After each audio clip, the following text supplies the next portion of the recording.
तो आप ये देखिए, कोई भी कलेक्शन अगर आपने लिया, कुछ भी इंडिविजुअल टर्म्स ले लो, ठीक है, और उसका अगर आपने कलेक्शन किया और उसमें जो नंबर ऑफ टर्म्स होंगे, अगर वो टर्म्स ग्रेटर देन 2 होगा, तो उसे कहेंगे कि वो एक सीक्वेंस है। ठीक है, सीक्वेंस के लिए कोई पैटर्न होना कोई जरूरी नहीं होता। सही है। जब हम सीक्वेंस की बात करें तो सीक्वेंस के लिए क्या कहते हैं, any collection whose individual term can be identified. ठीक है, एनी कलेक्शन बोला गया है, देखो, any collection whose individual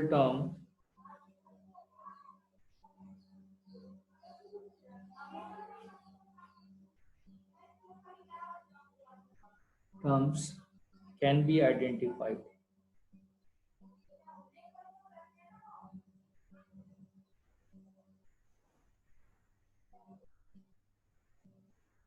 and containing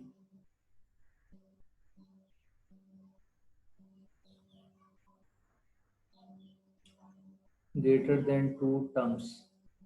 अगर 2 से ज़्यादा टर्म्स हैं और उस टर्म को आप आइडेंटिफाई कर सकते हो, तो उसे हम क्या कहेंगे कि वो एक सीक्वेंस है। ठीक है, इट कैन बी irrelevant। ठीक है, irrelevant का मतलब क्या है कि भाई जो आपके पास टर्म्स दे रखे हैं ना, वो टर्म्स जो हैं उनका आपस में कोई कॉम्बिनेशन हो या ना हो, मगर कोई रिलेशन हो या ना हो, मगर वो सीक्वेंस बोला जाए। जैसे आपने 2 ले लो, पाई ले लो, ई ऑफ एक्स ई ले लो। ठीक है, लॉग ऑफ 2/7 ये ले लो, है ना, एक्स ले लिया, एक्स स्क्वायर ले लिया। तो इस तरह से जितने भी टर्म्स हैं, ये जितने भी टर्म्स हैं, इसे हम सीक्वेंस बोलेंगे। सही है। सीक्वेंस के लिए यहाँ पे नंबर ऑफ टर्म्स जो भी आ रही है, अब इन सबको आप पर्सनली आइडेंटिफाई कर सकते हो कि ये क्या है। दूसरी बात, नंबर ऑफ टर्म्स अगर 2 से ज्यादा है तो उसको हमने क्या बोला कि ये सीक्वेंस। नेक्स्ट जो इसमें टर्म आता है वो है सीरीज। तो जितने भी टर्म्स है सीक्वेंस में, उसको अगर आपने ऐड कर दिया तो उसको हम क्या कहते हैं, सीरीज। तो series represent some of terms in sequence of sequence. ठीक है, तो सीक्वेंस में जो भी टर्म्स आ रहा था, अगर आप इन सभी को ऐड कर दोगे तो इसी एक्सप्रेशन को हम क्या बोलते हैं, ये सीरीज हो गया। ठीक है, तो ये है सीरीज और सीक्वेंस के बीच का डिफरेंस।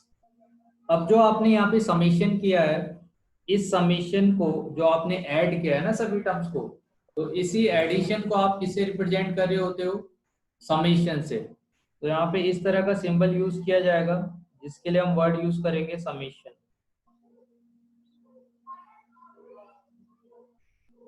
जितने भी यहाँ पे टर्म आ रखे हैं, इसके लिए टी ऑफ आर यूज किया जाता है, और आप नंबर ऑफ टर्म से जितने होंगे उस हिसाब से आप इसको लिखते जाओगे, आर इक्वल टू 1 2 3 4 ऐसे करके। ठीक है, तो यहाँ पे ये समेशन का सिंबल है, टी ऑफ आर। ठीक है, ये t of r number of term को रिप्रेजेंट करता है। अगर कहीं पे टी ऑफ आर लिखा है तो ये जो आर है, ये आर बताता है कि इसकी पोजीशन कौन सी है, position of term.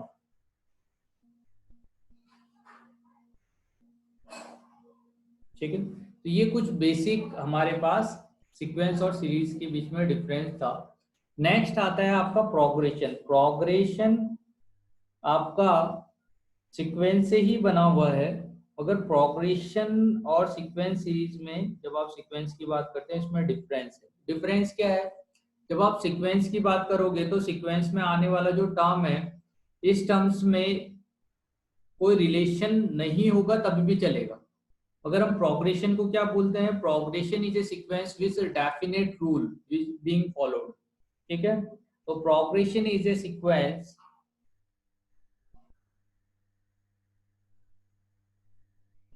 with a definite rule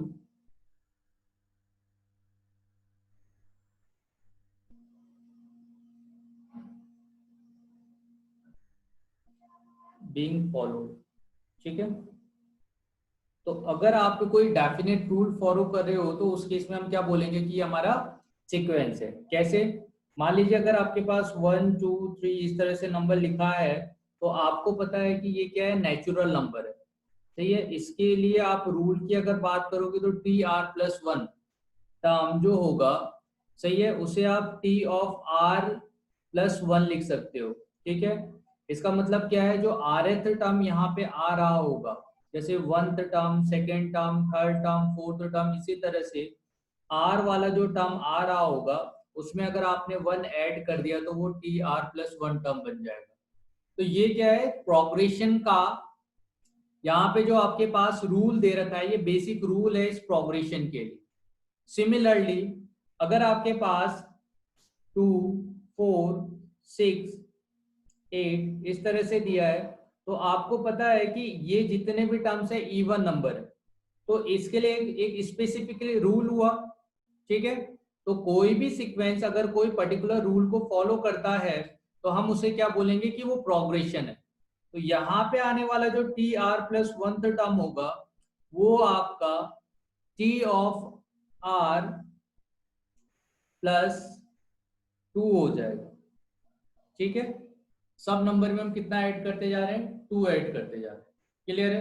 तो इस तरह से आप टर्म्स लिखते जाते हो। जैसे हमने x लिया, x की पावर 1 लिया, x की power 2, x x², x³ x⁴, इस तरह से अगर आप टर्म ले रहे हो तो आप क्या देख रहे हो कि TR+1 जो टर्म होगा वो TR मल्टीप्लाई क्या होगा, x होगा। क्लियर है? ठीक है, तो TR×x होगा। तो ये जितने भी टर्म्स आप देख रहे हो, अगर कोई सीक्वेंस कोई स्पेसिफिक रूल फॉलो करता है तो उसे हमने बोला कि प्रोग्रेशन। अब हम कितने सारे प्रोग्रेशंस के बारे में यहाँ पे स्टडीज करेंगे वो हम देख रहे हैं। एक तो अरिथमेटिक प्रोग्रेशन, इसके बारे में आप 10th क्लास में भी पढ़ चुके हो। तो अरिथमेटिक प्रोग्रेशन। नेक्स्ट है आपका ज्योमेट्रिकल प्रोग्रेशन।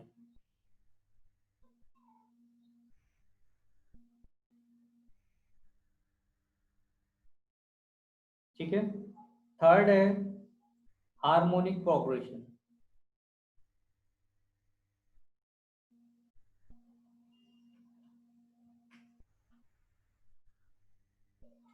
फोर्थ है आपका AGP means arithmetic geometric progression.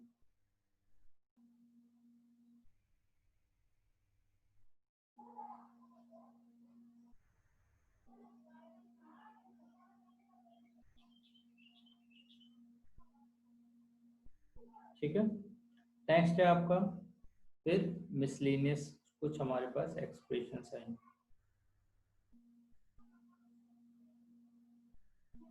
तो ये हमारी स्टडी का पैटर्न होगा। अरिथमेटिक पढ़ेंगे, ज्योमेट्रिकल पढ़ेंगे, फिर उसके बाद आपका हार्मोनिक पढ़ेंगे, अरिथमेटिक, सही है ना, फिर AGP पढ़ेंगे।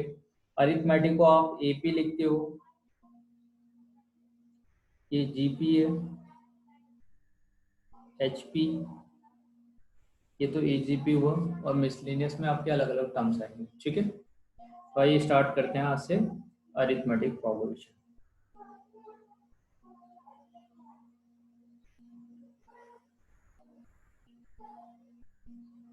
ठीक है, तो अब अरिथमेटिक प्रोग्रेशन से आप क्या समझते हो? तो हमने क्या बोला कि भाई अरिथमेटिक प्रोग्रेशन एक सीक्वेंस होगा जो एक स्पेसिफिक रूल फॉलो करेगा। अब वो रूल क्या है? ठीक है, तो हम क्या जानते हैं कि अरिथमेटिक प्रोग्रेशन क्या रूल को फॉलो करता है कि आपके जो टर्म्स आएंगे, यहाँ पे जो टर्म्स आ रहे होंगे वो क्या होगा, इंक्रीज और decrease by a fix number. तो प्रोग्रेशन में जब आप टर्म्स की बात करोगे, ठीक है, तो हम क्या कर रहे हैं, क्या बोल रहे हैं, देखो जैसे आपने 1 2 3 इस तरह से लिखा, तो ये AP में क्यों, क्योंकि यहाँ से जब आप इंक्रीज करोगे, ठीक है, तो इंक्रीज करोगे तो ये एक फिक्स नंबर से इंक्रीज हो रहा है, और अगर आप इस नंबर को डिक्रीज करने में जाओगे तो ये एक फिक्स नंबर से डिक्रीज हो रहा है। तो if in which progression in which terms increase और decrease by a fix number, तो इसको हम क्या बोलेंगे कि वो हमारे टर्म्स किस में कही जाएंगे, कि वो टर्म्स किस में है, आपके अरिथमेटिक प्रोग्रेशन में। तो progression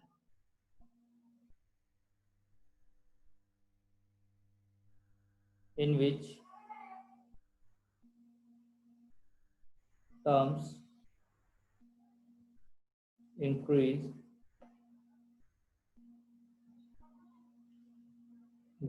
or decreases by a fixed number.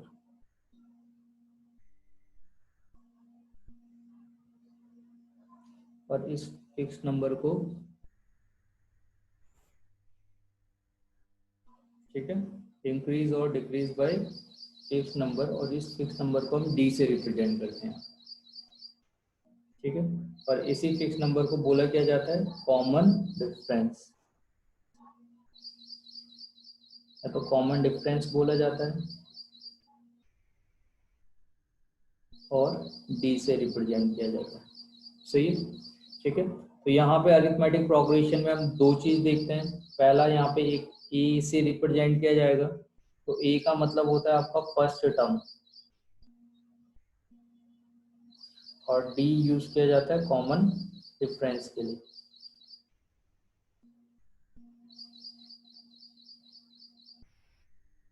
तो हमने क्या बोला कि हमारा जो प्रोग्रेशन होगा, इस प्रोग्रेशन में क्या हो रहा होगा कि जो आपके टर्म्स होंगे वो इंक्रीज और डिक्रीज बाय कांस्टेंट नंबर या फिक्स नंबर।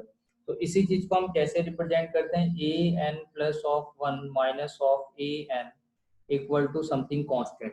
सही है, हमने क्या बोला, a n plus 1, two consecutive term के बीच का अगर डिफरेंस एक कांस्टेंट आएगा, ठीक है, टू कंसेक्यूटिव टर्म के बीच का डिफरेंस क्या आ रहा है, कांस्टेंट आना चाहिए, तो उस केस में हम क्या बोलेंगे कि ये क्या है, अरिथमेटिक प्रोग्रेशन है। अब जैसे जैसे मैं यहाँ पे n का वैल्यू चेंज करते जाऊंगा, means a2 minus of a1 equal to मुझे d मिलेगा, a3 minus of a2 equal to d मिलेगा, a4 minus a3 equal to d मिलेगा, ठीक है। तो इस तरह से हमारे पास टर्म आते जाएंगे। और अगर यहाँ पे देखो आपका टर्म 1 से स्टार्ट हुआ है, इसमें 2 आया है, तो आप nth में जाओगे तो a n प्लस 1 आएगा minus of a n equal to, वो भी क्या देगा आपको, d दे देगा। क्लियर है, मैंने क्या कहा कि difference between two consecutive term equal to constant. तो अगर आपके टर्म कंटिन्यूअसली इंक्रीज हो रहे हैं तो उसके बीच का जो किसी भी दो दो टर्म का ना कंसेक्यूटिव टर्म्स होंगे, इन कंसेक्यूटिव टर्म के बीच का डिफरेंस जो है वो फिक्स है, तो वो फिक्स है, तो इसको ही हमने क्या बोला कि वो एपी में होंगे। तो हमने दो कंसेक्यूटिव टर्म लिए, एक ए एन लिया और दूसरा टर्म क्या होगा, ए एन प्लस 1।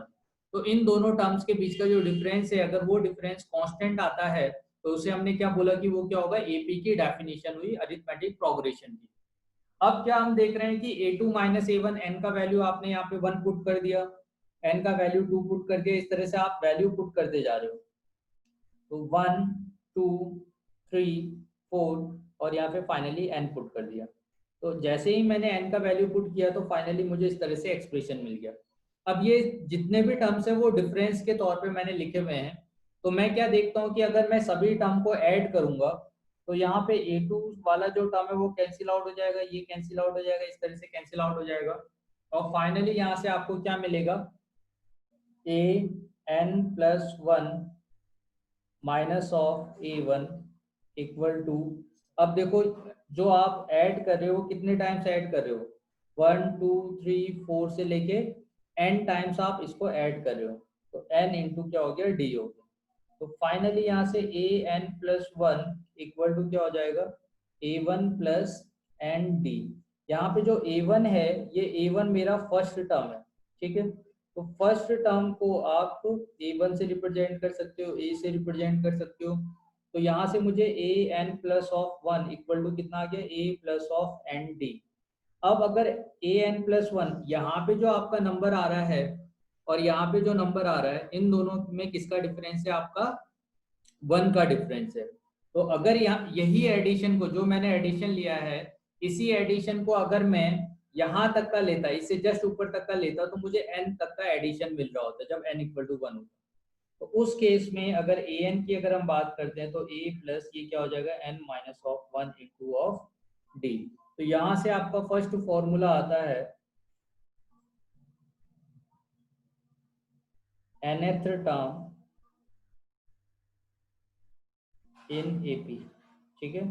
तो एपी का जो nth टर्म है वो कैसे रिप्रेजेंट किया जाता है, a plus n minus one of D. Clear है?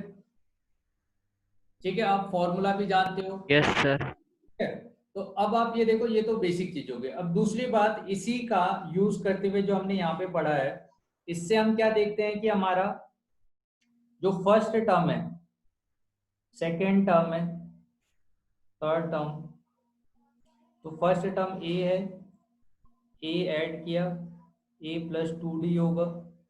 फोर्थ टर्म इस तरह से अगर हम लिखते हैं तो ए प्लस थ्री डी होगा। तो इस तरह से आपके टर्म्स हो जाएंगे। तो इसको ही टर्म को हमने क्या लिखा है, टी ऑफ वन से रिप्रेजेंट किया है, टी ऑफ टू से रिप्रेजेंट किया, टी ऑफ थ्री से रिप्रेजेंट किया, ये टी ऑफ फोर हो गया। और सिमिलरली जो आपका nth टर्म हो गया, वहाँ पे a plus n minus of one into d हो जाएगा, जिसे हमने टी ऑफ एन से रिप्रेजेंट किया हुआ। ठीक है, अब यहाँ पे आने वाले जो नंबर है, देखो 1 2 3 4 ऐसे करके जो हम ले रहे हैं, तो यहाँ पे जो n है, ये n आपका नेचुरल नंबर है कि नहीं? ये नेचुरल नंबर है, क्योंकि सीक्वेंस, जब आप सीक्वेंस की बात करोगे तो आप काउंटिंग कर रहे हो, और काउंटिंग कभी भी आप फ्रैक्शन में या मतलब इस तरह से, जब आप कोई फिजिकल चीज को काउंट कर रहे होते हैं ना, तो उसमें आप निगेटिव वे में काउंट नहीं करोगे, या आप उसको फ्रैक्शन में काउंट नहीं करोगे। तो यहाँ पे जो आपका n आएगा, ये n आपके नेचुरल नंबर में, आगे हम जितने भी सीक्वेंस पढ़ेंगे उसमें जो ये टर्म्स है, नंबर ऑफ टर्म्स, 1 2 3 4 इसके टर्म में होंगे, नेचुरल नंबर के टर्म्स में होंगे। नेक्स्ट हम बात करें यहाँ पे, जब हम समीशन की बात करते हैं, तो अभी हमने क्या देखा कि हमारा भाई जो टर्म है, सही है, वो टर्म हमें कैसे ऐड करना है, ए प्लस डी सेकेंड टर्म, या आप इस तरह से लिख सकते हो कि s equal to t one first term, second term, third term से लेके आपको n टर्म तक का ऐड करना है, tn तक का ऐड करना है। तो अब आपने इसी s को कैसे लिखा, a first term, a plus d second term, a plus two d third term, और फाइनली nth टर्म आप लिखोगे a plus n minus of one into d लिखा जाएगा। अब जब मैं इसी टर्म को रिवर्स करके लिख देता हूँ, तो यहाँ पे a plus n minus of one into d आ जाता है, और लास्ट में आपका a आ जाएगा। तो जब मैं इन दोनों ही टर्म को ऐड कर देता हूँ, तो s और s कितना हो जाएगा आपका, 2s हो जाता है। और फर्स्ट टर्म और इसको अगर मैंने ऐड किया, तो मुझे 2a plus n minus one into d मिलेगा। ठीक है, फाइनली इसको और इसको ऐड करेंगे, तभी भी आपको 2a plus n minus one into d मिलेगा। ठीक है, क्योंकि आपका टर्म कंटिन्यूअसली यहाँ पे इंक्रीज होते हुए जा रहा है, यहाँ पे कंटिन्यूअसली डिक्रीज होते जा रहा है, तो जो ये इंक्रीज कर रहा था उसकी कमी इसने पूरी करी डिक्रीज करके, तो जो जितना इंक्रीज हुआ था उतना ही वो डिक्रीज हो गया। तो फाइनली सबको अगर आप ऐड करोगे हर एक टर्म को, तो उससे मिलने वाला जो टर्म है वो एक कांस्टेंट टर्म आता है। तो यहाँ पे जितने भी टर्म्स होंगे उन सबको आपने ऐड किया, तो यहाँ पे वैसे नंबर ऑफ टर्म n है, तो ये वाला जो टर्म होगा वो कितने टाइम्स आ रहा होगा, n टाइम्स आ रहा होगा। तो 2a plus n minus of one into of d, तो 2s, तो s इक्वल टू कितना हो गया यहाँ से, n by two into 2a plus n minus one into d. ठीक है, तो similarly n by two into, इसको आप first term a plus n minus of one into d ऐसे लिख सकते हो। मीन्स ये n बाई टू है, यहाँ पे आपका फर्स्ट टर्म आया, और ये आपका nth टर्म हो गया, या आपका सीक्वेंस का लास्ट टर्म हो गया। ठीक है, तो आप s को दो तरीके से लिख सकते हो, एक तो n by to first term plus last term. अब क्या है, यहीं से अगर मेरे से किसी ने ये पूछा कि भाई सम कैलकुलेट कर दो किसका, 1 plus two plus three plus four से लेके n तक का के नंबर का, या 100 तक का के नंबर का सम कैलकुलेट कर। ठीक है, तो अगर मेरे से डायरेक्टली किसी ने ये पूछा तो पहले n तक का ले लेते। तो ये भी आपका एक एपी है, एपी है, तो मैं इसके रिवर्स करके जब लिखूंगा तो n minus one, n minus of two, और फाइनली यहाँ पे 1 हो जाएगा। दोनों को ऐड करूंगा तो ये 2s हो जाएगा, और ये मुझे n प्लस वन देगा। तो हर एक वैल्यू जो आ रहा होगा वो n प्लस वन आ रहा होगा। ठीक है, फाइनली यहाँ तक आपको क्या मिला, n प्लस वन मिल गया। तो s equal to n times of n plus one divided by two r. ठीक है, सिमिलरली यहीं से क्या होता है कि अगर आपसे 1 plus two plus three plus से लेके 100 तक का पूछा गया है तो उसका सम 100 मल्टीप्लाई 101 डिवाइडेड बाई 2 मीन्स 5050 का। तो ये आपको याद रखना है क्योंकि ये बहुत जगह आप यूज करोगे, इसका एडिशन इतना होता है। क्लियर है?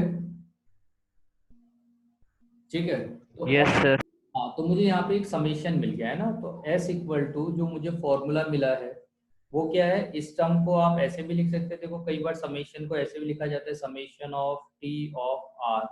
ठीक है, आर टर्म, जहाँ पे आर टर्म 1 से लेके n तक का जाएगा। क्लियर है? S इक्वल टू क्या है, summation of r equal to 1 से लेके n और टी ऑफ आर। ठीक है, तो ये किस चीज को रिप्रेजेंट कर रहा है, सम ऑफ ए पी, सही है, starting from r equal to 1 to r equal to n तक का जा रहा है। क्लियर है? तो ये हो गया। तो यहाँ पे आपने t1 t2 3 इस तरह से ऐड किया, और इसी को लिखने का जो दूसरा तरीका है वो इस तरह से हम लिखते हैं, देखो क्योंकि टी आर वाला जो टर्म होगा वो तो a plus r minus of 1 into क्या हो जाएगा, d हो जाएगा। क्लियर है? ऐसा होगा, समझ में आ रहा है? Yes sir. ठीक है, तो nth वाला जो था, तो यहाँ पे हमने क्या देखा था कि जो हमारा formula a plus n minus one into d, ये nth था। तो rth में क्या होगा, a plus r minus one into d. अब जब मैं इसका एडिशन करूंगा, तो इस एडिशन में आप दो चीज कर रहे हो, देखो एक तो आप सम कर रहे हो r इक्वल टू 1 से लेके n तक का एडिशन a, और दूसरा आपका सम आ रहा है r minus one into d, r equal to 1 से लेके n तक का। ठीक है, अब आप देखो a तो मेरा कोई कांस्टेंट नंबर है। अब कांस्टेंट नंबर जैसे 1 है, मैंने कहा कि 1 को आप 5 टाइम्स ऐड करो, तो इसका मतलब डायरेक्टली हम क्या बोल देंगे कि 1 का एडिशन 5 टाइम्स कितना होगा, 5 होगा।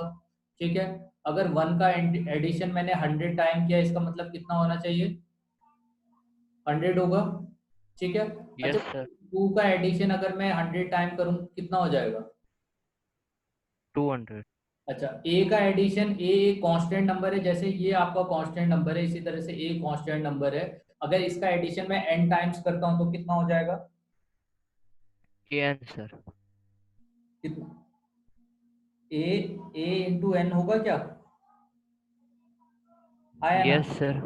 ए इंटू एन हो जाएगा। क्लियर है बेटे? आपने 2 को 100 टाइम ऐड किया तो 2 मल्टीप्लाई 100 कर दिया, 1 को किया तो 100 कर दिया, 5 को करेंगे 100 टाइम तो 5 इंटू 100 कर देंगे, 500 हो जाएगा। इसी तरह से ए अगर कोई कांस्टेंट है जिस जो आर से इंडिपेंडेंट है, तो इसका एडिशन अगर आप करोगे तो आपको क्या मिलेगा, जितने यहाँ पे नंबर है कितने टाइम्स आप ऐड कर रहे हो वो आप देखो, तो ए इंटू एन हो जाएगा। ठीक है, अब अगर आपने यहाँ पे r का वैल्यू पुट किया तो r का वैल्यू 1 पुट करोगे तो आपको क्या 0 मिल जाएगा, है कि नहीं। r का वैल्यू आपने 2 पुट किया तो ये कितना हो गया, 1d हो गया, आया ना, ऐसा हो यस गया। सर। ठीक है, उसके बाद यहाँ पे अगर 3 पुट करोगे तो 2d हो जाएगा, फिर यहाँ पे आप 4 पुट करोगे तो 3d हो जाएगा, और ऐसे करके पुट करते जाओगे तो फाइनली आपको n minus of 1 into d मिलेगा, हाँ है ना, ऐसा मिल जाएगा। Yes sir. ठीक है, a इंटू एन ये हो गया। अगर आपने यहाँ से d कॉमन लिया तो क्या आपको 1 प्लस 2 प्लस 3 प्लस से कहाँ तक का एडिशन मिल रहा है, n माइनस 1 तक का। क्लियर है? अच्छा, इसका फॉर्मूला अभी हमने ऊपर देखा कि आप अगर 1 से लेके n तक का ऐड करोगे तो आपका फॉर्मूला क्या हो जाएगा, n plus one divided by 2। सही है, मगर ये n तक का नहीं जा रहा है, ये तो n तक का जा रहा था, मगर ये कहाँ तक का जा रहा है, 1 2 3 4 से लेके n माइनस 1 तक का। तो सेम यहाँ पे भी अगर ऐसा ही फॉर्मूला लगाऊं, a n प्लस डी, और यहाँ पे n की जगह भी क्या आएगा, n माइनस ऑफ 1, और यहाँ पे क्या आएगा, n minus of 1 plus 1 divided by 2 हो जाएगा। a into n plus d by 2, और यहाँ से आपको n मिलेगा और n माइनस ऑफ 1 मिलेगा। क्लियर है? ठीक है, n बाई 2 अगर आप कॉमन ले लेते तो n बाई 2 सामने आ गया, सही है, n बाई 2 अगर सामने आ गया तो यहाँ पे 2a मिलेगा और plus n minus of 1 into d. ठीक है, ये आपका दूसरा अप्रोच है इसको ही सॉल्व करने का, सही है ना, समीशन का जो अप्रोच है। समझ में आया कैसे किया मैंने? Yes sir. चलिए बहुत बढ़िया। अब आप देखिए ये जो आपने फॉर्मूला लिखा है समीशन का, तो S इक्वल टू जो आपके पास फॉर्मूला है ये ए एन आ रहा है यहाँ से, और आप देखोगे D/2 आएगा, एन स्क्वायर आ रहा है माइनस ऑफ एन आ रहा है। तो फाइनली जब आप इसको सिंप्लीफाई करके लिखते हो, मतलब आप ए एन कर दो प्लस, सॉरी इसको ना आप ऐसे लिखो D/2 N square plus A N minus DN/2। ठीक है, तो आपको यहाँ से फाइनली क्या मिलता है जब आप इस एक्सप्रेशन को देख रहे हो, तो D/2 of N square something. ठीक है, तो अब जो D/2 वाला टर्म है, इसकी जगह अगर मैं कोई कांस्टेंट ले लूँ तो ये AN² टाइप का हो जाएगा, और यहाँ पे जो आपका कांस्टेंट था a माइनस D/2 की जगह पे अगर कोई आप b टाइप का कोई कांस्टेंट ले लो तो ये b/n हो जाएगा, हाँ या ना? ठीक है, तो आपका जो AP का समीशन होता है ना, AP का जो सम होता है, तो AP का सम की जो डिग्री है, आप देखो इसकी डिग्री कितनी है, 2 है कि नहीं? Yes sir. तो जब मैं AP की सम की बात करूंगा तो ये क्वाड्रेटिक होगा कि नहीं? S equal to AN² plus BN आया ना? क्या AP का जो सम है वो क्वाड्रेटिक होगा? Yes sir. N में क्वाड्रेटिक है। ठीक है, अब बताओ कि ये सम जो ये अगर आपका सम है और ये क्वाड्रेटिक है, ठीक है, तो अगर ये क्वाड्रेटिक है तो इसका जो ग्राफ होगा समथिंग ना, ठीक है, अब आप ये देखो यहाँ पे अगर आप A और B समथिंग कोई भी नंबर ले लो, इसका मतलब S इक्वल टू आपने अगर 3n² प्लस 2n इस तरह से लिखा है, तो ये किसी ना किसी AP का सम है कि नहीं?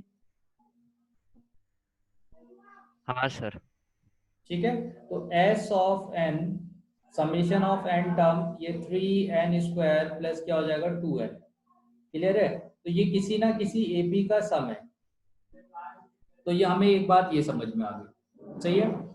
अब क्या है कि अगर ये क्वाड्रेटिक है, तो अगर मैं यहाँ से n कॉमन ले लेता हूँ तो ये 3n प्लस ऑफ 2 दे रहा होगा।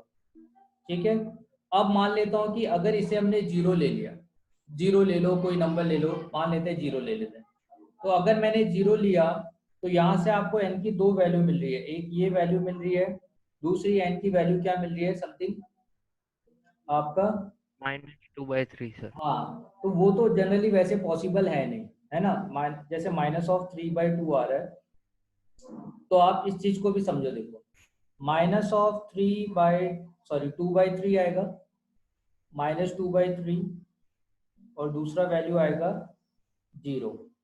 अब इसका मतलब है, अब देखो मैंने तो ये कहा कि भाई n का वैल्यू हमारा नेचुरल नंबर होना चाहिए या आपका इंटीजर होना चाहिए, ये तो इंटीजर नहीं है, तो इसका मतलब ये है कि यहाँ पे जो सम आ रहा होगा वो कभी रिपीट नहीं होगा, समेशन का जो वैल्यू है, क्योंकि ये वैल्यू कभी अचीव हो ही नहीं सकता इस समीशन में। आप n का वैल्यू 1 2 3 4 ऐसे पुट करोगे तो 0 तो अचीव हो सकता है, मगर दूसरा वाला वैल्यू अचीव नहीं हो सकता। ठीक है, तो अगर दूसरा वाला वैल्यू अचीव नहीं हो सकता तो आपका जो ग्राफ आप फॉर्म करोगे वो इस तरह से फॉर्म होगा कि वैल्यू आपका रिपीट ना हो। बात समझ में आ रही है? ठीक है, इस तरह से आपका ग्राफ जाएगा।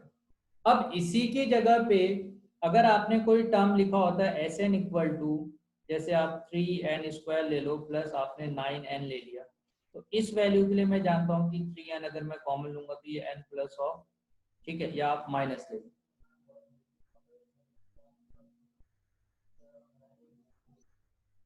3n² minus of 9n। ठीक है, तो 3n आपने कॉमन लिया, n माइनस ऑफ 3 हो गया, तो आपको दो वैल्यू मिल गए यहाँ से, n equal to 0 n equal to 3। ठीक है, ये दो वैल्यू मिल गए। तो अब मैं अगर इस वैल्यू को ज्वाइन करके ग्राफ ड्रॉ करता हूँ तो इस तरह से अपवर्ड ग्राफ जाएगा। ठीक है, अब ये तो तब है जब s इक्वल टू आपने 0 लिया, मतलब सम ऑफ द सीरीज, AP का जो सीरीज है वो आपने 0 लिया। ठीक है, तो ये बता रहा है कि आपका जो सम ऑफ द सीरीज है वो 2 टाइम 0 हो सकता है, 2 बार। या तो आप n इक्वल टू 0 ले लो, कुछ भी मत लो, तभी भी 0 हो जाएगा। या नंबर ऑफ टर्म आपने 3 तक का लिया एडिशन, तभी भी ये क्या होगा, 0 हो। अब क्या है कि जैसे जैसे आप सम चेंज करते जाओगे यहाँ पे, जैसे आपने कहा कि भाई मेरे जो एपी है उस एपी का सम आपका मान लो 100 आ रहा है, तो 100 सम दो वैल्यूज के लिए आ सकता है। एक तो n का वैल्यू यहाँ पे आएगा, एक n का वैल्यू यहाँ पे आएगा, हाँ या ना? क्लियर? Yes sir. ठीक है, ये बात समझ में आ रही है आपको कि n इक्वल टू अभी 0 हो नहीं गया। सर, मुझे नहीं आई। मैं ये कह रहा हूँ बेटे कि n का वैल्यू Sn इक्वल टू आपने जब क्वाड्रेटिक बनाया तो क्वाड्रेटिक में आपके दो वैल्यू होंगे, ठीक है। अब इस तरह से आपका क्या होगा, आपने मान लो ये बोला कि find the value of n, सही है, for which the sum of the AP equal to 100, सही है। तो अगर 100 होगा तो 100 दो वैल्यूज के लिए आ सकता है। अब अगर ये अभी देखो, अभी भी क्या है, ये वैल्यू निगेटिव हो गई, मगर n का वैल्यू हम 0 से लेके आगे स्टार्ट करेंगे 1 2 3 4, तो इससे यहां से यहां तक का के ग्राफ के लिए, यहां से इसके बाद वाले ग्राफ के लिए आप ये देख रहे हो कि ये बस एक ही पॉइंट पे इंटरसेक्ट कर रहा है। तो अभी तो n का वैल्यू 1 हो गया, मगर पॉसिबिलिटी है कि अगर आपने कोई ग्राफ ड्रॉ किया और उस ग्राफ के लिए यहाँ आने वाला वैल्यू आपका मान लो 50 है और ये वाला वैल्यू आपका 100 है, और आपने यहाँ पे एक लाइन ड्रॉ किया और 0 यहाँ कहीं पे है, तो अब ये किसी ना किसी वैल्यू के लिए n के किसी वैल्यूज के लिए आपका समीशन, अगर समीशन 100 है तो ये समीशन मान लो n इक्वल टू 30 पे ये 100 दे रहा है। फिर आपने क्या किया, ये 105 तक का गया, तभी भी आपका 100 समीशन दे रहा है। क्लियर है बेटे? तो इसका मतलब क्या है कि अगर मेरा समीशन क्वाड्रेटिक है तो पॉसिबिलिटी है कि n की दो वैल्यू आए। हाँ आपने बोला कि आपके एपी का समीशन 100 है, तो पॉसिबल है कि वो दो वैल्यूज दे, दो वैल्यू के लिए आपका 100 आ सकता है। अब वो कैसे पॉसिबल है कि 100 समीशन आए, ठीक है, तो वो चीज आपका आगे हम क्वेश्चन करेंगे, तो ये चीज आगे आपको मिलने वाला है। अभी हम क्या देख रहे हैं यहाँ से कि हमारा किसी भी, क्योंकि आपका जो सम ऑफ एपी है वो n में क्वाड्रेटिक है, तो there are two value of n can be possible, हाँ, हमेशा होगा ऐसा नहीं कह रहा मैं, can be possible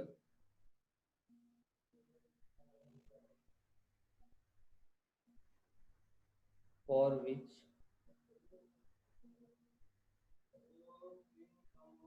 sum of AP is given,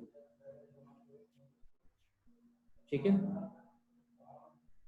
सही है ना? तो ये हो गया।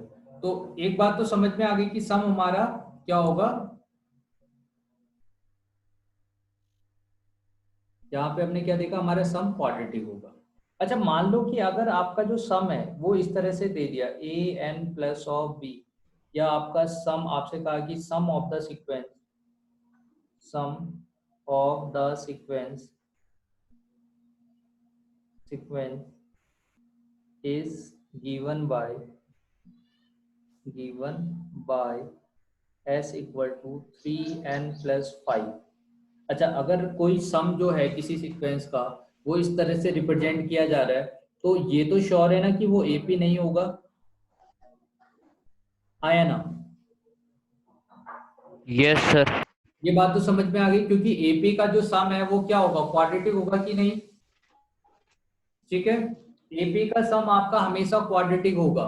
कहां से हमने देखा, Sn इक्वल टू ये वाला जो फॉर्मूला यहाँ से हमने देखा, और फाइनली ये देखा कि ये जो टर्म है आपका an square plus bn type का कोई टर्म देगा, ठीक है। तो s इक्वल टू इसके फॉर्म में अगर लिखा है तो वो मेरा क्या है, क्वाड्रेटिक, ठीक है। तो ये हो गया। तो अब मेरे पास ये जो सम है, मुझे ये श्योर पता चल गया कि भाई ये एपी तो नहीं है, कुछ और हो मगर ये एपी नहीं हो, सही है। अब हमें ये देखना है कि हमारे पास अगर सम दे रखा है तो सम से कैसे हम कोई टर्म निकालेंगे, ठीक है।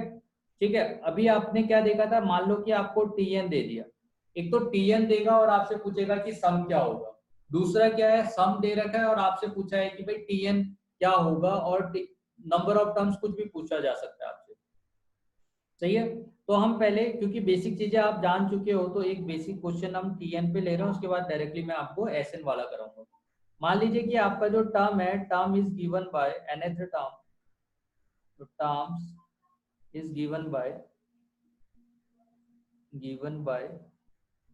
T of n equal to आपने 3n+5 ले लिया, ठीक है। अब क्यों ऐसे ले रहे हो, इसका रीजन भी समझो।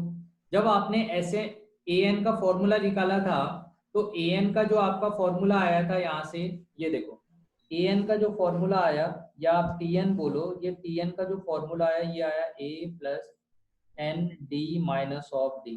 तो इस टर्म को आप a minus of d plus n d ऐसे लिख सकते हो। अगर इस टर्म को आप किसी a कांस्टेंट से रिप्लेस करो, इसे b कांस्टेंट से रिप्लेस करो, तो ये फाइनली आपको n में एक लीनियर इक्वेशन दे रहा है, हाँ या ना। t of n equal to b of n plus a, हाँ या ना। ये क्लियर है।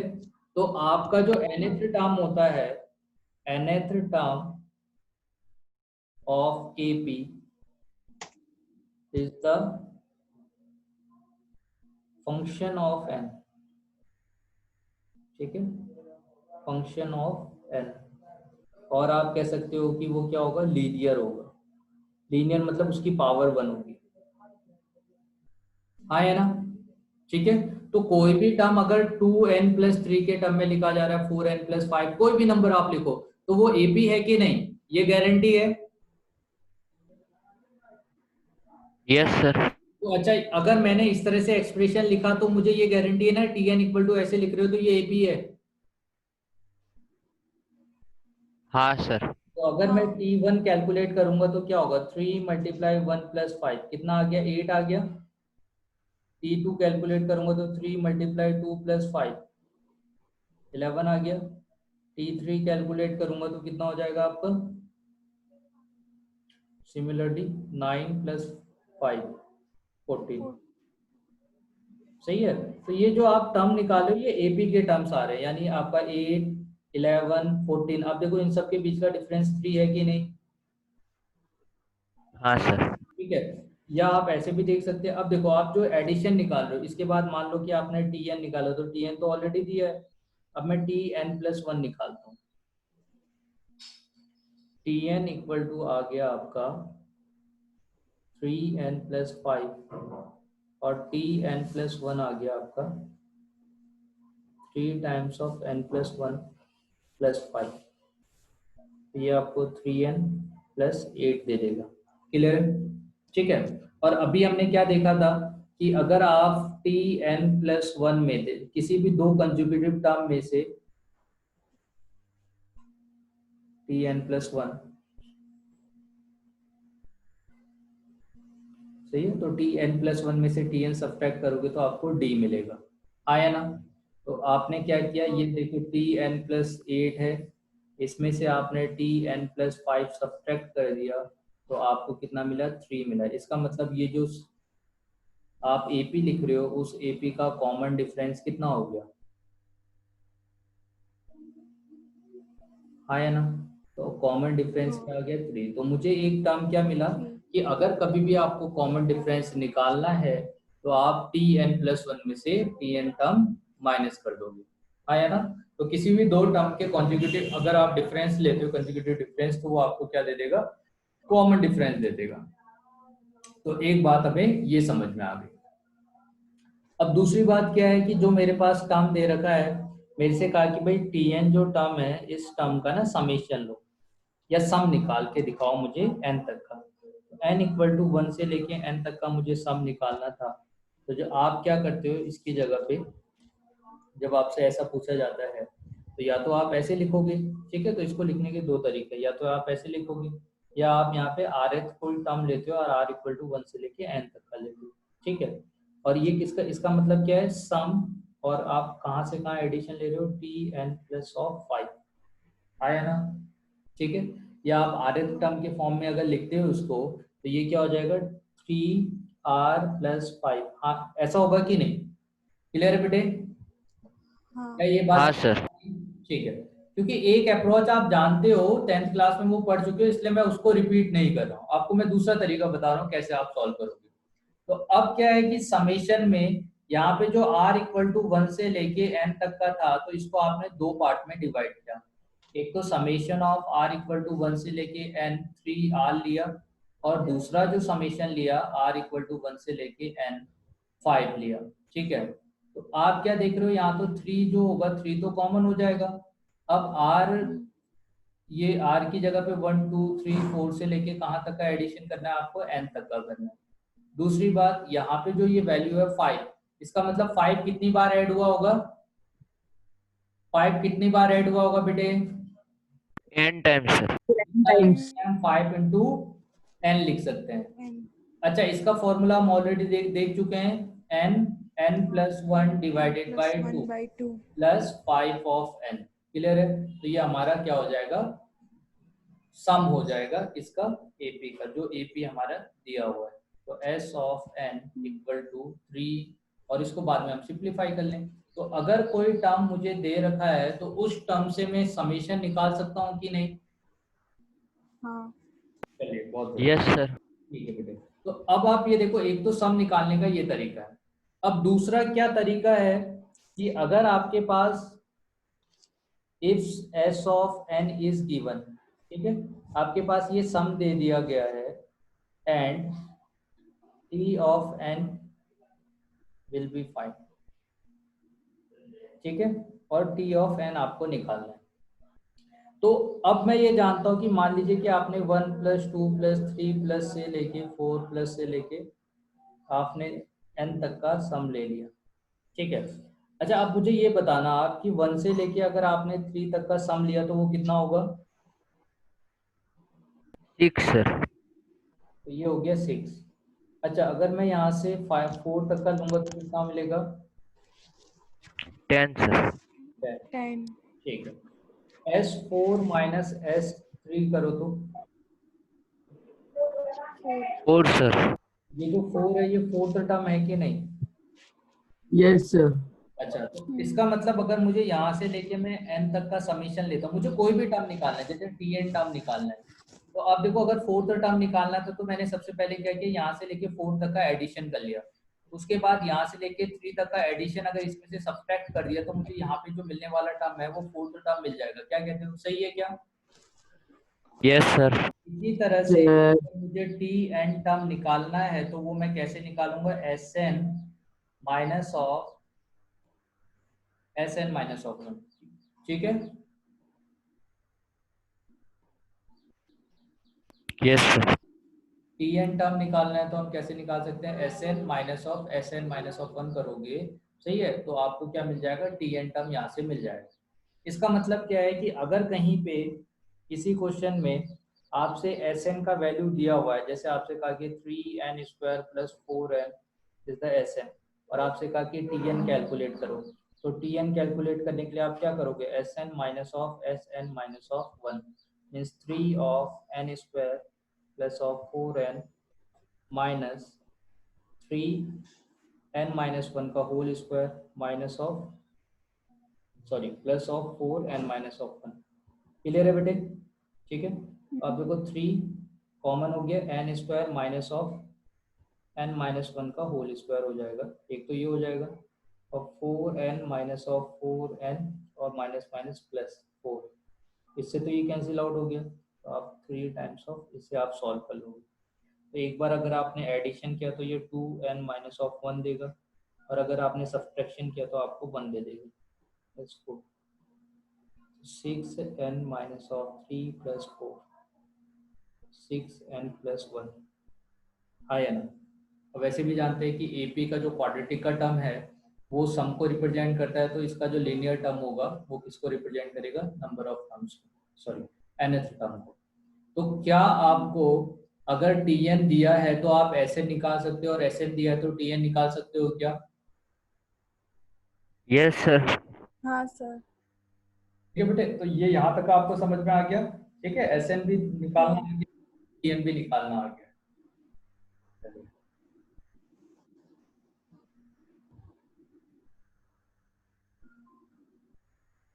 ठीक है, तो फिर हम यहाँ पे बात कर रहे थे कि भाई हमारे पास जो सम है, अब देखो यहाँ पे आपके पास जो आप देख रहे हो ना, एस एन आप जब कैलकुलेट करोगे तो एस एन इक्वल टू आपने ए प्लस सॉरी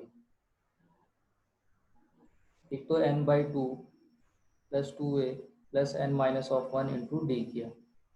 अब जो ये डी है, ये डी डिसाइड करेगा कि आपका जो सीक्वेंस है वो कैसा सीक्वेंस फॉर्म होगा। अब जो ये डी है वो ग्रेटर देन जीरो भी हो सकता है, डी इक्वल टू जीरो भी हो सकता है, और डी लेस देन जीरो भी हो सकता है। ठीक है, सही है। तो अगर डी ग्रेटर देन जीरो है तो हर एक टर्म का जो वैल्यू है वो कंटिन्यूसली क्या होगा, इंक्रीज होते जाएगा। आया ना, जैसे 1 2 3 4 इस तरह से एक तो ये टर्म है, और एक आप इसका उल्टा लिख दो 6 5 4 3 2 1।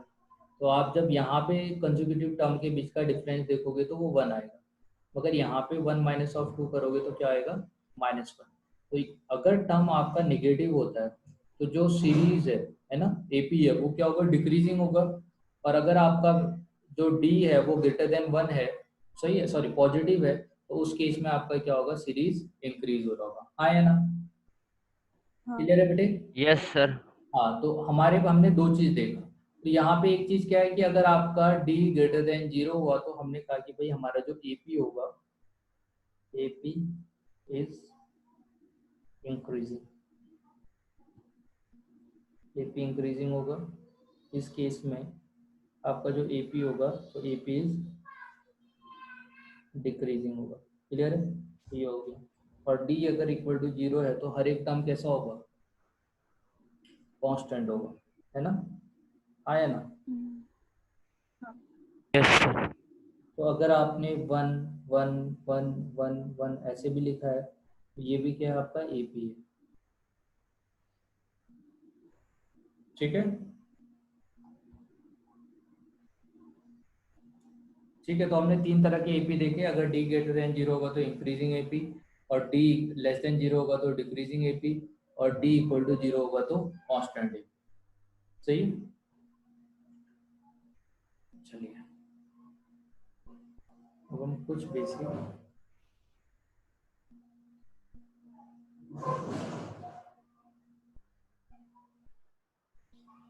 क्वेश्चंस करते हैं।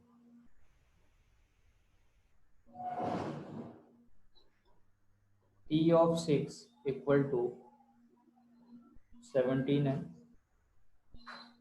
T of 11 इक्वल टू 32 है। आपसे क्या रखा है कि फाइंड T of 20, क्या आएगा? चलिए, तो मैं ये कह रहा हूं कि अगर आपके पास कोई भी दो इरेशनल टर्म दे रखे हैं तो वो एपी में होंगे। ठीक है, क्या कहा मैंने, अगर आपके पास दो इरेशनल टर्म दे रखे हैं तो वो किस में होंगे, एपी में होंगे, मगर वो दोनों टर्म कंसेक्यूटिव होने चाहिए।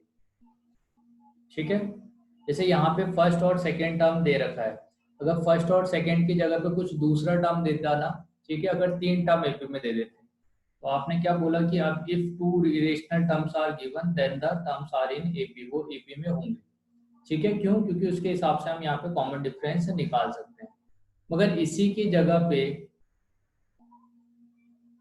अगर हमारे पास तीन टर्म दे दिए, जैसे आपको √2 दिया, √3 दिया और √5 दे दिया, तो अब मुझे ये चेक करना है क्या ये टर्म एपी में होंगे। सही है, ठीक है, डिफरेंस समझ में आ रहा है। ऊपर दो टर्म दे रखे थे और यहाँ पे हमें क्या दे दिया, तीन टर्म दे दिया। तो मान लेते हैं कि भाई ये कोई ना कोई टर्म होगा एपी का, ये एपी का कोई टर्म है, और थर्ड वाला भी एपी का कोई टर्म आ रहा है। चलिए, ये हमने मान लिया। तो अब इसका मतलब है कि ये वाला जो टर्म होगा, pth टर्म जो है आपका, वो क्या होगा, a plus P minus one into d हो जाएगा। ठीक है, और ये इक्वल टू कितना हो गया, ये तो √2 हो गया। सेकेंड जो आपका टर्म है वो क्या हो गया, a plus Q minus of one into d हो गया, ये क्या हो गया, √3 हो गया। और थर्ड टर्म क्या हो गया, a plus r minus of one into d हो गया, ये हो गया √5। क्लियर है बेटे, ऐसे लिखा जा सकता है। ठीक है, अब किसी भी दो इक्वेशन को मान लो, इन दोनों को आप सॉल्व करो या सब्ट्रैक्ट करोगे तो आपको p माइनस ऑफ क्यू मिलेगा, और p minus of q into d equal to क्या मिलेगा, √2 माइनस ऑफ √3। क्या मिला, √2 माइनस ऑफ √3। सिमिलरली इन दोनों इक्वेशन को अगर मैं सॉल्व करता हूँ तो यहाँ से q माइनस ऑफ r मिलेगा, ठीक है। इतना इंटू डी इक्वल टू क्या आएगा, √3 माइनस ऑफ √5। अच्छा, अगर मैं इन दोनों को डिवाइड कर दूँ तो मुझे p minus of q divided by क्या मिलेगा, q minus of r equal to √2 minus of √3 divided by √3 minus of √5, ठीक है। अच्छा, यहाँ पे p q r वाला जो नंबर है, ये p q q r ये सब कैसे हैं, रैशनल है क्या, आया ना। Yes sir. तो रैशनल का अगर आप डिफरेंस लोगे तभी भी रैशनल ही होगा। वैसे तो यस इंटीजर सर। है ये, इनको सब्सट्रैक्ट करेंगे तो कोई नंबर आएगा, इसको सब्सट्रैक्ट करेंगे तो कोई नंबर आएगा। तो क्या इधर आने वाला नंबर आपका एक रैशनल आ रहा है, हाँ सर। ये रैशनल नंबर क्यू है। अच्छा, इधर आने वाला जो नंबर है वो कैसा है आपका, इरेशनल सर। इरेशनल नंबर है। तो यहाँ पे आपका इरेशनल नंबर है, तो क्या रैशनल इरेशनल के इक्वल हो सकता है क्या। No sir. तो अगर हम ये एज्यूम करके चल रहे हैं कि ये एपी में होंगे, तो क्या हमारा एजम्पशन गलत है, बाय कॉन्ट्राडिक्शन मेथड, ठीक है। हाँ सर। हम क्या बोलेंगे, are not in AP, sure है, समझ में आया। तो अगर 3 टर्म आपके पास इरेशनल दे रखे हैं तो वो कभी एपी फॉर्म नहीं करेंगे। अगर आपके पास 2 टर्म दे रखा है तो क्या वो एपी फॉर्म करेगा, yes sir. 2 irrational term form AP, 2 irrational term आपके एपी फॉर्म करेंगे, और 3 इरेशनल टर्म अगर एपी में आते हैं तो वो एपी फॉर्म नहीं करेंगे।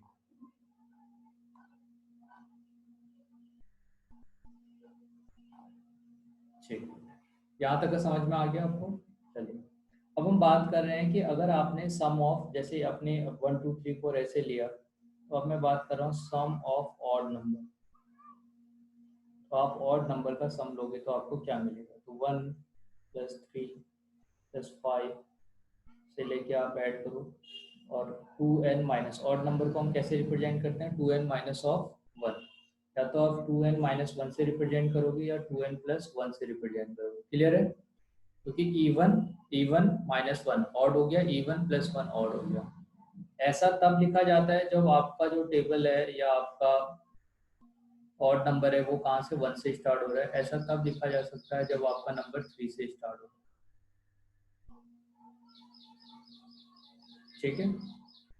या आप ये तब यूज कर रहे होते हो 2n माइनस ऑफ 1, जब आप क्या लिखते हो, समेशन ऑफ, जैसे मान लो आपने 2n माइनस ऑफ 1 लिया और n का वैल्यू आप 1 से स्टार्ट कर, ये तब लिखा जाता है जब 2n + 1 आपने लिया और आप n का वैल्यू 0 से स्टार्ट कर रहे, है कि नहीं। दोनों ही सेम देगा, आया ना। देखो, दोनों ही सेम वैल्यू देगा, मगर एक 1 से स्टार्ट है, एक 0 से स्टार्ट है। सर जीरो तो लेकिन पॉसिबल नहीं होगा ना सर, जीरो मतलब कोई टर्म ही नहीं है। अरे नहीं, n का वैल्यू आप 0 लेके चल रहे हो तो यहाँ पे क्या मिल रहा है, 1 मिल रहा है ना। मैं समेशन की बात, यस सर। एक्चुअली समेशन की बात कर रहा हूँ, नंबर ऑफ टर्म की बात नहीं कर रहा हूँ। मैं ये बात कर रहा हूँ कि अगर आपके पास summation n equal to 1 equal to यहाँ से n तक का दिया है, ठीक है, और एक है 2n माइनस ऑफ 1, और एक टर्म है मेरे पास n इक्वल टू 0 से n माइनस 1, 2n + 1। अच्छा, ये बताओ इन दोनों में कुछ डिफरेंस है क्या। हाँ, टर्म नहीं होगा, no sir. First term second term ऐसे हम बोलेंगे तो t0 आपका फर्स्ट टर्म नहीं हो सकता, ठीक है। मगर क्या इसमें और इसमें कोई डिफरेंस है, नो सर। No sir. बात समझ में आ रही। तो एक बार यही क्वेश्चन पूछ दिया गया था कि विच वन इज लार्जर, दोनों में से कौन बड़ा है। तो कोई भी बड़ा नहीं है भाई, इक्वल है, तो नन ऑफ दीज आंसर था उसका। दिख रहा है ना आपको? दोनों में डिफरेंस समझ में आया? बस कुछ नहीं किया यस हमने, सर। लिखने का तरीका चेंज कर दिया। तो ये चीज आप बाइनोमियल में आगे देखोगे। तो अभी अपने को क्या करना है, nth टर्म तक का समेशन लेना है। s of n equal to क्या होगा, first term plus n minus of 1 into d, और डी की जगह पे कितना आएगा, 2 हो जाएगा। सॉरी, ये तो मैंने n लिख दिया। n bye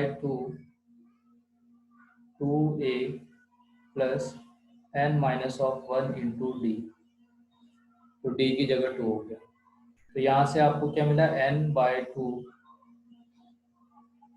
plus 2n minus of 2, तो 2 से 2 कैंसिल आउट हो गया, तो ये क्या देगा, n स्क्वायर। क्लियर है बेटे? तो सम ऑफ n टर्म, सही है, मगर स्टार्ट कहाँ से होना चाहिए, वो 1 से स्टार्ट होना चाहिए। तो अगर वो 1 से स्टार्ट हो रखा है तो ऑड नंबर का जो समेशन है वो किसके इक्वल होता है, आपका n स्क्वायर के इक्वल होता है। क्लियर है? Yes sir. नेक्स्ट है आपका सम ऑफ इवन नंबर। तो आपने इवन नंबर का सम ले रहे हो तो 2 प्लस 4 प्लस 6 प्लस ऐसे करके कहाँ तक का जाओगे आप, ठीक है, nth टर्म तक का चले जाओ। तो आपका s इक्वल टू क्या होगा, n बाय 2, फर्स्ट टर्म हो गया 4 प्लस, है ना, फर्स्ट टर्म कितना हो जाएगा 4, n minus of 1 into difference हो गया 2, n by 2 4 plus 2n minus of 2, n times of कितना हो गया ये, n प्लस 1, क्या देगा, n स्क्वायर प्लस n। ये इवन टर्म का आपका सम हो गया। क्लियर है? अच्छा, जीरो जीरो जीरो जो होता है, जीरो को हम नाइदर इवन नॉर ऑड बोलते हैं।